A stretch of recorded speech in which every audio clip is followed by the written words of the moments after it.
मेहरा जी ने मोहित की आंखों में देखते हुए बोला, मैं चाहता हूँ इस बार तुम ऐसा कुछ लिखो जो इतिहास बना दे। एक ऐसा सच जो देखकर भी अनदेखा रह गया हो। जैसे कि क्या? मोहित ने मेहरा जी की बात को समझने की कोशिश करते हुए पूछा। जैसे कि तवाइफ की कहानी, वो नंगा सच जो किसी ने महसूस न किया हो। मेहरा जी ने अपनी एक एक बात पर जोर डालते हुए कहा, सर, मैं इस बारे में क्या लिख सकता हूँ? मुझे इस बारे में कुछ नहीं पता। मोहित ने हकलाते हुए कहा। त्रिपाठी जी, आप पत्रकार हैं। जो नहीं पता उसे पता करना ही आपका काम है। काम करिए और दुनिया को अपना हुनर दिखा दीजिए। जितना चाहिए समय लीजिए, पर कुछ अलग करिए। All the best. जी सर। मोहित ने एक अजीब से जुनून में भरकर हाँ कर दी, पर शायद उसे नहीं पता कि ये हाँ उसे कहाँ लेकर जाएगी। पुराने लखनऊ की तंग गली में शाम रात में तब्दील होने की तैयारी में थी। जब मोहित त्रिपाठी ने उस गली में कदम रखा, सड़क की दोनों तरफ नालियां बह रही थीं। पूरी गली में सिर्फ 3 बिजली के पोल पर लगे बिजली के लट्टू गली का अंधेरा दूर करने के लिए नाकाफ़ी थे। एक दो नशे में हिलते जुलते लोग गली में आ जा रहे थे। गली में ही स्थित एक पान की दुकान पर मोहित रुका। 200 वाट का एलईडी से चमकती पान की दुकान में तमाम तरह के मसालों के पैकेट से पटी दीवार के कोने में टंगा हुआ था माँ दुर्गा सप्लायर लिखा 2016 का कैलेंडर, जिसमें ऊपर की तरफ भगवान ब्रह्मा जी को संसार की रचना करते हुए दिखाया गया था और नीचे की तरफ तारीखें लिखी हुई थीं। कैलेंडर से कुछ इंच की दूरी पर लगा हुआ था सनी लियोनी का आमंत्रित सा करता मैन फोर्स कंडोम का पोस्टर।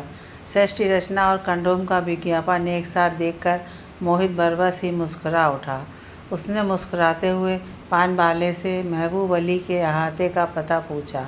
महबूब अली के अहाते का नाम सुनते ही पान वाले की आंखों में हल्की सी चमक आ गई। उसने अपने लाल काले दांत निकालते हुए गली के आखिर में लगे नीले रंग के उखड़ रहे गेट की तरफ इशारा किया। मोहित अभी अभी 2 कदम चला ही होगा कि पान वाले ने उसे आवाज़ दी, भैया, महबूब अली के आते जा रहे हो, कुछ लेते जाओ, ज़रूरत पड़ेगी। और अपने गंदे से दांत निकालकर भद्दी हंसी हंसा। नहीं, मुझे कुछ नहीं चाहिए, मोहित ने झिझकते हुए बोला और तेज कदमों से गली में आगे बढ़ गया। कुछ पलों में वो महबूब अली के अहाते के गेट पर था। गेट के बाहर स्टूल पर 15-16 साल का लाल फूलों वाली शर्ट पहने लंबे बालों वाला एक लड़का बैठा हुआ था। उसने एक बार ध्यान से मोहित को ऊपर से नीचे तक देखा और हल्की सी मुस्कान के साथ दबी आवाज़ में बोला, क्या साहब, माल चाहिए क्या? मोहित धीमे से हाँ में गर्दन हिलाई। लड़के ने मोहित को अपने पीछे आने का इशारा किया। गेट के बाद एक अंधेरी सीलन भरी दालान थी, जिसके अंत में एक लोहे का चैनल लगा था, जिसमें अंदर की तरफ से ताला पड़ा हुआ था। लड़के ने चैनल को एक खास अंदाज में खटखटाया। अंदर से जनानी सी मर्दानी आवाज़ आई, रुक, आ रहा हूँ। ताला खुला। मोहित ने खुद को और एक अहाते में पाया। अहाते के एक कोने में नल लगा हुआ था, जिससे बूंद बूंद पानी टपक रहा था, और दूसरे कोने पर थी ऊपर की ओर जाती सीढ़ियाँ, और उन सीढ़ियों से लगे हुए बने थे लाल दरवाजे वाले दबड़े नुमा कमरे। वो कमरे जो ना जाने रोज़ कितने शरीफ लोगों को किसी की इज्जत खरीदते देखते थे। मोहित कोठे के दलाल लल्लन खां के सामने खड़ा था। पीला लंबा कुर्ता और चेक वाली लुंगी पहने लल्लन खां 3 से 10 सेकंड मोहित को देखता रहा और फिर अपनी जनानी सी मर्दानी आवाज़ में बोला, क्या चाहिए?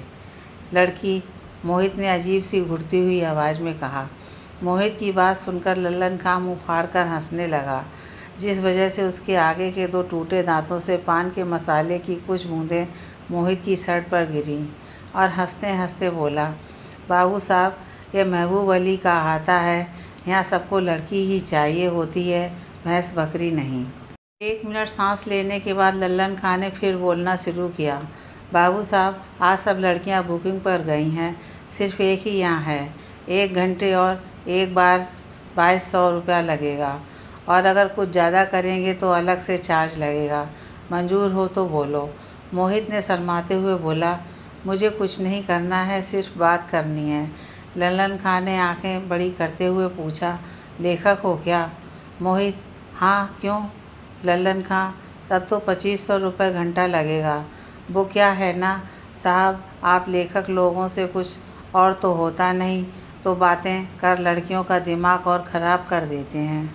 आजकल ना जाने क्या हुआ है, जिसको देखो उसे रंडी पर कहानी लिखनी है। मोहित ने बिना कुछ बोले जेब से 500 का नोट निकालकर लल्लन खां की ओर बढ़ा दिया। लल्लन खां ने एक बार फिर से मोहित को हैरत से देखा और लुंगी संभालते हुए सीढ़ियों पर चढ़ते चढ़ते मोहित को ऊपर आने का इशारा किया। लल्लन खां ने सातवें कमरे के सामने रुका और दरवाजे पर हाथ मारते हुए बोला, खोल, कस्टमर आया है। अंदर से महीन सी पर तीखी आवाज़ आई, लल्लन भाड़ में जा तू और तेरा कस्टमर। शाम से 4 मुर्दे निपटा चुकी हूँ, अब मुझे आराम करना है। बदले में एक स्वर से लल्लन खां के मुंह से कई देसी विदेशी गालियों के बाद निकला, नाटक मत कर, दरवाज़ा खोल। मोहित ये वार्तालाप सुनकर हकबका सा हो गया।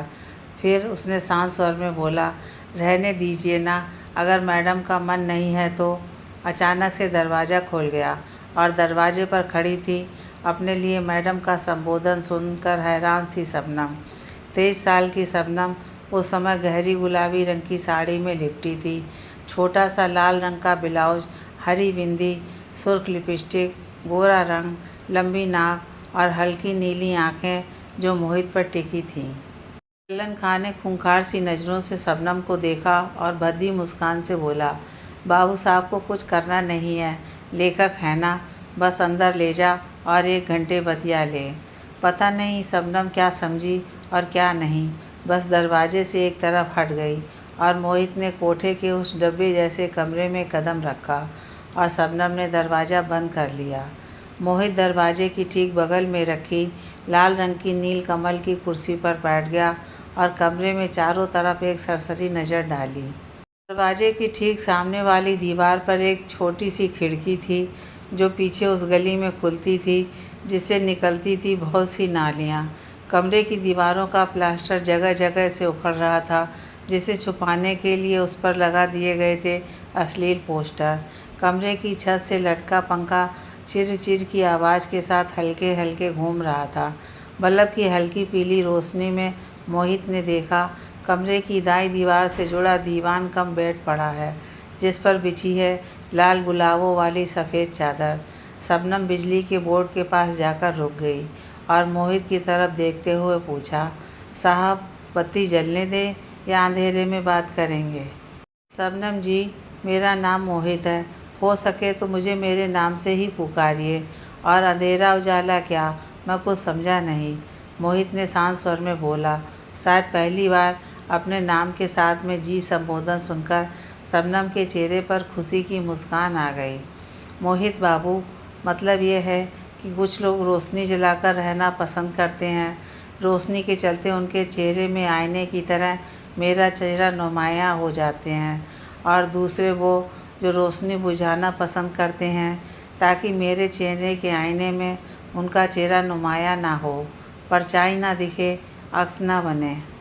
यह भी हो सकता है कि वो रोशनी में अपने शरीर को देखना नहीं चाहते हों। ज़्यादातर लोगों से अपना शरीर देखा नहीं जाता और मुझे इस बात पर बेहद हैरानगी हुआ करती है। पता नहीं मुझ तवायफ से शर्माते हैं या अपनी आत्मा से। शबनम एक सांस में बोलती चली गई और मोहित अबाक सा उसे सुन रहा था। शबनम, लाइट जलने दो, और हाँ, मुझे बात करनी है कुछ। मुझे बस आपके साथ कुछ वक्त गुजारना है, आपकी ज़िंदगी को समझना है। मोहित ने आहिस्ता आहिस्ता से अपनी बात भूली। शबनम के चेहरे पर एक एक करके कई रंग आए और चले गए। धीमे धीमे से चलकर वो कोने में पड़े फूलों वाले बेड पर बैठ गई और डूबती सी आवाज़ में मोहित से पूछा, मुझसे मिलने या किसी भी वेश्या से मिलने? क्योंकि कुछ मिनटों पहले तक आप मेरा नाम भी नहीं जानते थे। और मोहित बाबू, आप हमारी ज़िंदगी को इतनी आसानी से नहीं जान सकते हैं। वो दौर चले गए जब तवाइफें पाकीज़ा की मीना कुमारी, देवदास की माधुरी और उमराव जान की रेखा की तरह होती थीं। अब ना इस तरह के असल में कोठे होते हैं, ना ही वेश्याघर। असल में सिर्फ नालियाँ होती हैं। नालियाँ इसलिए बनाई जाती हैं ताकि घरों की गंदगी उफन कर शरीफ लोगों के आंगन में ना फैल जाए। असल में सिर्फ गटर होते हैं ताकि समाज साफ़ सुथरा दिखाई दे और जितना हो सके चमकता रहे। और हमारी ज़िंदगी को जानने के लिए आपको इस गटर में उतरना होगा। शबनम की बात सुनकर मोहित हड़बड़ा सा गया और हकलाते हुए बोला, मतलब मैं तुम जैसे किसी से भी मिलना चाहता था ताकि तुम्हारी ज़िंदगी को दुनिया के सामने ला सकूं। मुस्कुरा उठी। इस मुस्कान में उसकी बेबसी और व्यंग दोनों थे और मोहित के पास आकर उसकी आंखों में देखते हुए बोली, यानी मोहित बाबू हमारे कपड़े बंद कमरे में नहीं, सारी दुनिया के सामने उतरेंगे। मोहित बाबू, ये जो हम रंडियों का कोठा है ना, आपके शहर के बिग बाज़ार की तरह होता है। यहाँ सब मिलता है, बस नाम होता है कि लोग सेक्स खरीदने आते हैं। मोहित शबनम को उसी तरह देख रहा था जैसे क्लास में दाखिल हुआ बच्चा अपने टीचर को देखता है। बिग बाज़ार और तुम्हारा कोठा, मैं कुछ समझा नहीं। अब मोहित की आवाज़ में कौतूहल था। जी हाँ, शबनम ने पलंग पर अधलेटे होते हुए बोलना शुरू किया। जैसे आप खरीदने आए हैं, आपके लिए एक कहानी। जैसे हनुमान मंदिर के पुजारी का लड़का खरीदने आता है नवरात से लेकर हर उस व्रत की रात जो उसकी बीवी ने रखा होता है सुहाग की सलामती के लिए। जैसे इलाके का थानेदार खरीदने आता है अपनी बेची हुई ईमानदारी। जैसे सुल्तान खरीदने आता है उन महीनों की रातें जब उसकी बेबी अपनी कोख में पाल रही होती है उसकी एक और संतान। जैसे आते हैं नए नए लड़के शादी से पहले ये गारंटी खरीदने कि वो बन गए हैं पूरे मर्द। जैसे आते हैं खुद को नवाब का वंशज बताने वाले वो मियाँ जो 80 का पाला छू रहे हैं, ये तसल्ली खरीदने कि उनकी आग अभी राख में तब्दील नहीं हुई है। जैसे बैंक वाले मैनेजर साहब आते हैं महीने के वो 4-5 दिन खरीदने जब उनकी बीवी उसका साथ नहीं दे सकती। जैसे पूरे दिन ऑटो चलाने और पुलिस की गालियाँ खाने के बाद एक क्वार्टर देसी शराब के साथ आता है गुरप्रीत सरदार। अगले दिन फिर गालियाँ खाने का हौसला खरीदने। हुआ ना हमारा कोठा बिग बाज़ार, सबकी हर ज़रूरत पूरी करने वाला। कभी कभी मुझे लगता है मैं कितनी ताकतवर हूँ। ना जाने हम तवाइफों की वजह से कितने घर और कितनी महिलाओं का विश्वास टूटने से बच जाता है। मोहित ने एक बार सर से पांव तक शबनम को देखा और मन ही मन सोचने लगा, क्या उम्र होगी इस लड़की की, 20 या 21 साल। जब सामान्य लड़कियां सपने देख रही होती हैं अपने आने वाले कल के वैवाहिक जीवन या करियर के लिए, उस समय शबनम सीख रही होती ज़िंदगी के सबक। मोहित को सोचता देख शबनम फिर बोल उठी, क्या सोच रहे हैं मोहित बाबू, किसी तवायफ की बातों के बारे में नहीं सोचते। मोहित धीमे से अपनी कुर्सी से उठा और खिड़की के बंद पल्लों को खोल दिया। कमरे में एक सीलन भरी गंध भरने लगी। उस पर ध्यान न देकर मोहित धीमे शब्दों में बोला, जानती हो शबनम, इस दुनिया में हम सब कभी न कभी तवाइफ होते हैं। हम सब तवाइफ हैं।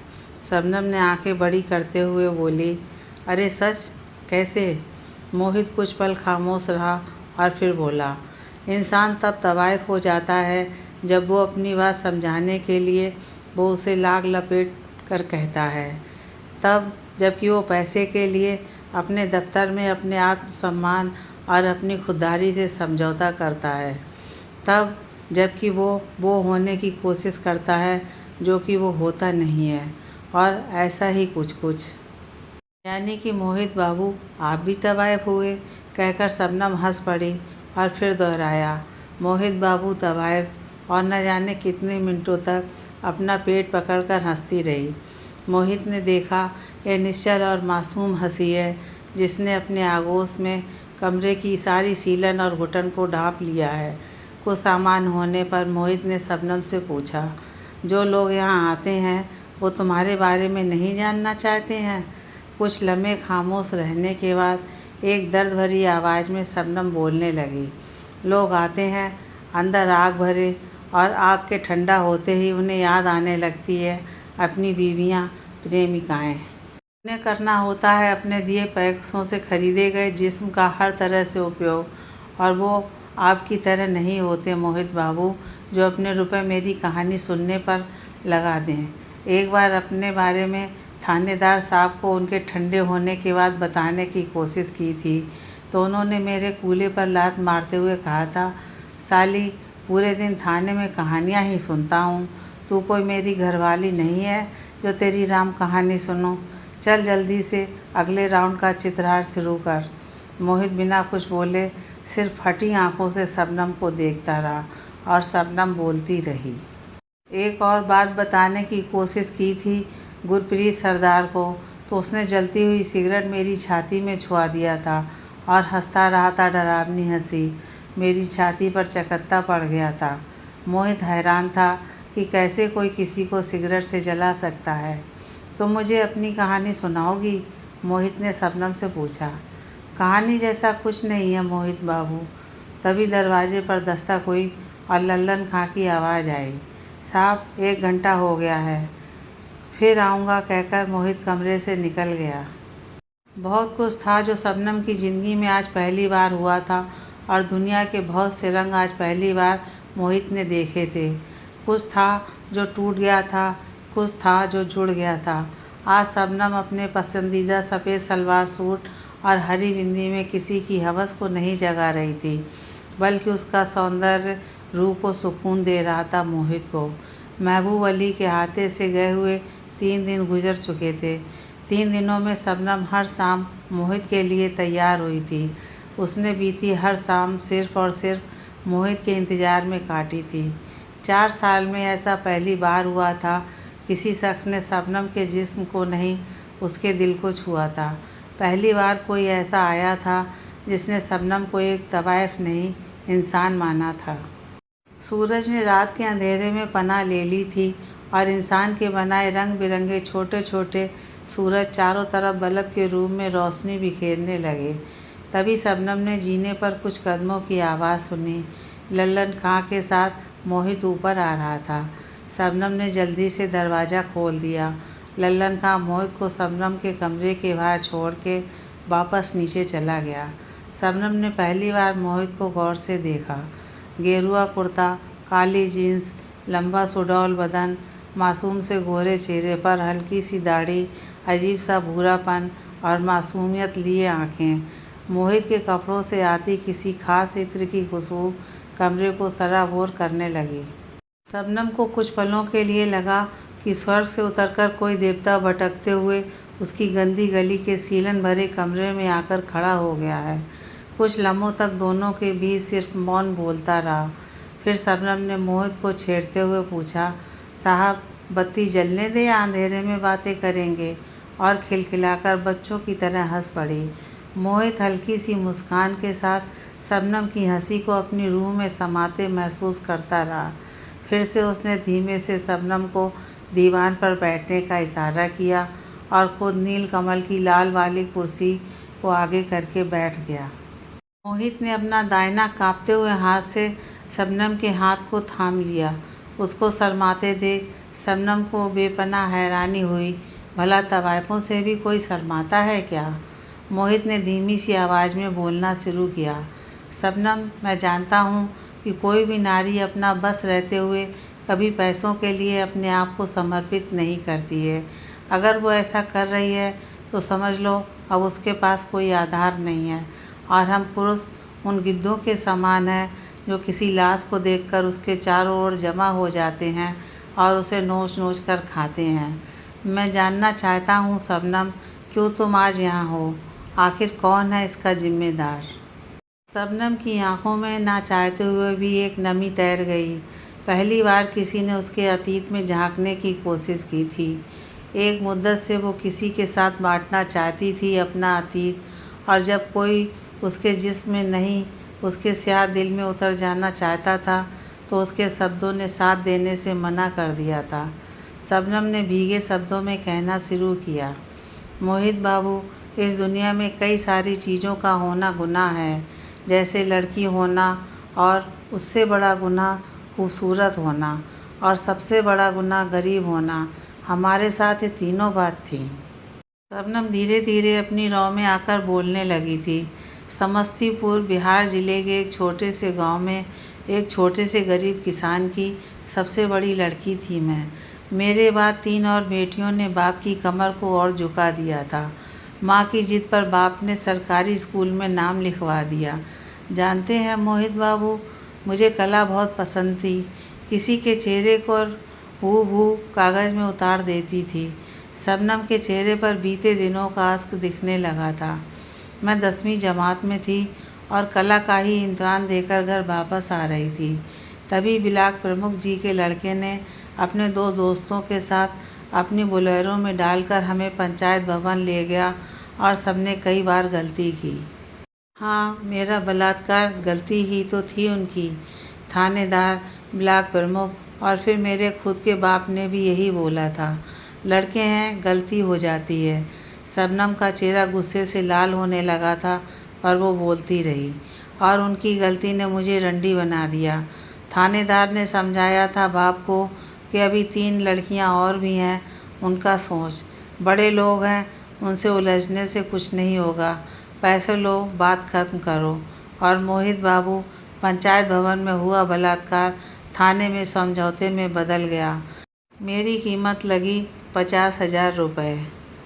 ब्लॉक प्रमुख जी ने समझौते की खुशी में अपने घर पर अखंड रामायण का पाठ कराया और लड़के के पाप को उतारने के लिए महामृत्युंजय जाप। शबनम कुछ पलों के लिए खामोश हो गई। बगल में रखे स्टील के काले से जग से पानी निकाल कर पिया और फिर बोलने लगी। फिर 2 महीने बाद उस लड़के के माँ बाप ने उसकी शादी कर दी ताकि उसे बलात्कार के लिए बाहर ना जाना पड़े। और मैं तो अब पंचायती हो गई। स्कूल बंद करा दिया गया था। गांव के हर आदमी की आंखों में अब मेरे लिए सवाल थे और जहन में मेरी कीमत। मेरा क्या होगा, माँ बाप को अब सिर्फ यही चिंता थी।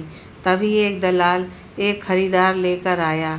हरियाणा के किसी गांव के एक 42 साल के युवक को अपना घर बसाने के लिए लड़की चाहिए थी। मैं एक बार फिर से बिक गई। कहने को ये शादी थी और हकीकत में ये धोखा निकली।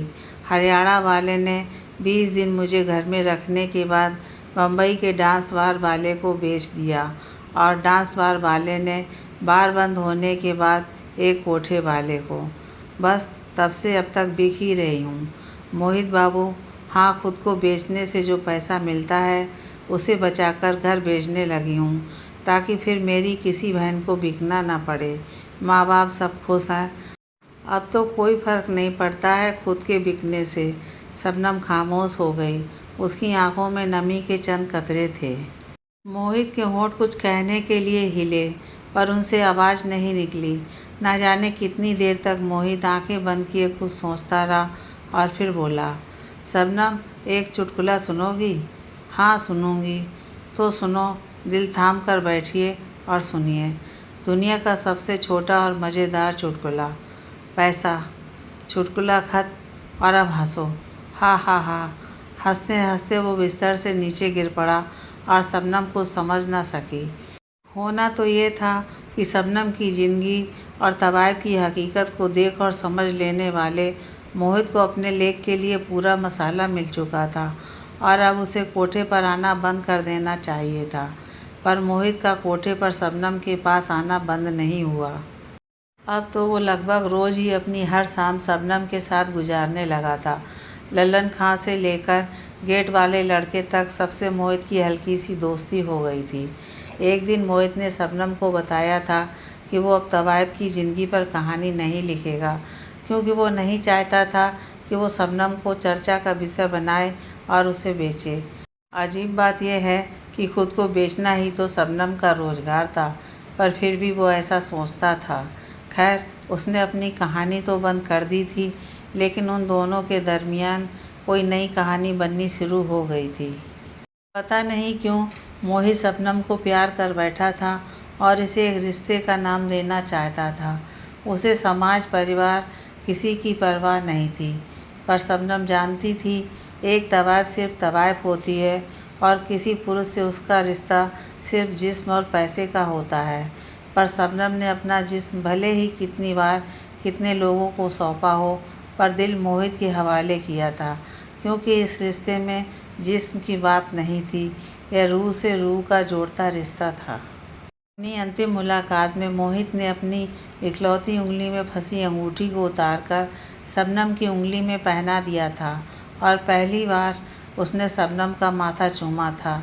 ये एक ऐसा चुंबन था जैसे कि पहली बार किसी बच्चे ने स्लेट पर खड़िया से का से कबूतर या खा से खरगोश लिखा हो। शबनम मुस्कुराई, जैसे कि मास्टर जी ने बच्चे की स्लेट पर वेरी गुड लिखा हो। मोहित ने शबनम को बताया था उसे 10 दिन के लिए ऑफिस के काम से कहीं जाना है और वापस आकर वो शबनम को हर दम के लिए अपने साथ ले जाएगा।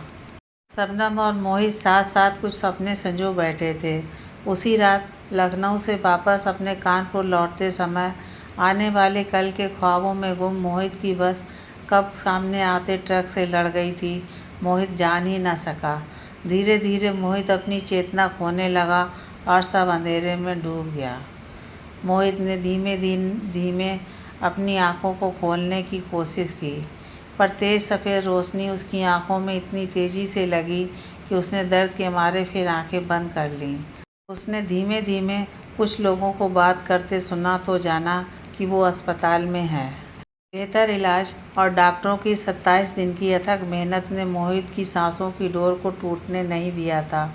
मोहित को अपने पैरों पर खड़े होने में 1 महीना 18 दिन लगे और मोहित के जहन में सिर्फ एक ही सवाल था कि शबनम कैसी होगी, वो मेरे बारे में क्या सोच रही होगी। महबूब अली के आते से जाने के ठीक 48वें दिन बाद मोहित ढलते सूरज के समय अपने एक दोस्त का सहारा लेकर लल्लन खां के सामने खड़ा था। लल्लन खां ने मोहित को अजीब सी हिकारत भरी नज़रों से देखा, पर बोला कुछ नहीं। मोहित ने अपनी धीमी बीमार सी आवाज़ में लल्लन खां से पूछा, और खान साहब कैसे हैं? वो चोट लग गई थी तो आ नहीं पाया। लल्लन खां ने सवाल के बदले सवाल किया, तो अब क्यों आए हो? शबनम से मिलने, मोहित ने ऊपर के कमरे की ओर देखते हुए कहा। लल्लन खां ने सिर्फ 2 पलों के लिए मोहित की नज़रों में देखा और कहा, शबनम तो चली गई। खां साहब मजाक न करिए, मेरा शबनम से मिलना बहुत ज़रूरी है। बोलने के साथ ही मोहित ने अपनी जेब से 1000 के 2 और एक 500 का नोट लल्लन खां की तरफ बढ़ाया। लेकिन लल्लन खां ने नोटों की तरफ हाथ नहीं बढ़ाया और चेहरे पर बिना कोई भाव लाए बोला, शबनम को दूसरे कोठे वाले खरीद कर ले गए हैं। वैसे भी हम 6 माह से ज़्यादा किसी लड़की को अपने यहाँ नहीं रखते हैं। लल्लन खां पल भर सांस लेने के लिए रुका और हल्की सी मुस्कान के साथ मोहित से बोला, वैसे वो तेरे लिए कुछ छोड़ कर गई है, अगर चाहिए तो 5000 लगेंगे। हक बकाए से मोहित ने बिना कुछ सोचे जेब से और रुपए निकालकर लल्लन खां की तरफ बढ़ा दिए। लल्लन खां 4 मिनट के लिए अपने कमरे में गया और एक लिफाफा लाकर मोहित के हाथ में रख दिया। मोहित टपकते पानी के नल के बगल की कच्ची ज़मीन पर बैठ गया और लिफाफे के ऊपरी सिरे को खोला।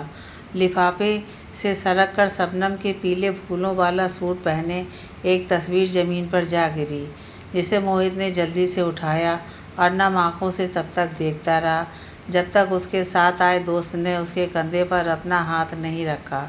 मोहित ने लिफाफे में हाथ डाला तो उससे वो अंगूठी निकली जो उसने अंतिम मुलाकात में शबनम को पहनाई थी, और निकला एक 2 पन्नों का टूटी फूटी राइटिंग में लाल स्याही से लिखा वो खत जिसे शबनम ने मोहित के लिए लिखा था। मोहित ने धड़कते दिल के साथ खत को पढ़ना शुरू किया। मोहित बाबू, आप तो बेईमान निकले और ग्राहक आते थे और मेरे बदन में अपनी गंदगी डालकर चले जाते थे। वो मेरा कुछ नहीं ले जा पाते थे, बल्कि अपनी इज्जत और नकली चेहरे अपने कपड़ों की तरह मेरे सामने उतार देते थे। पर आपने तो मेरा गुमान ही छीन लिया। बेहतर होता आप मुझे निचोड़ कर मार देते, कम से कम मेरा गुमान तो रख लेते। एक रंडी से वो भी छीन लोगे तो उसका वजूद होने पर थू है। हमारे आने से पहले कम से कम इस बात पर गुमान था कि मैं कितनी ताकतवर हूँ, तभी तो ये बीवियों वाले शरीफ लोग रंडियों के पास आते हैं। गुमान था कि मैं कोई दूसरी हूँ, कि मुझे तरह तरह के जादू आते हैं, हाथ घुमाया तो लिफाफे के अंदर से हर बार अलग अलग तरह के सामान निकल आएंगे।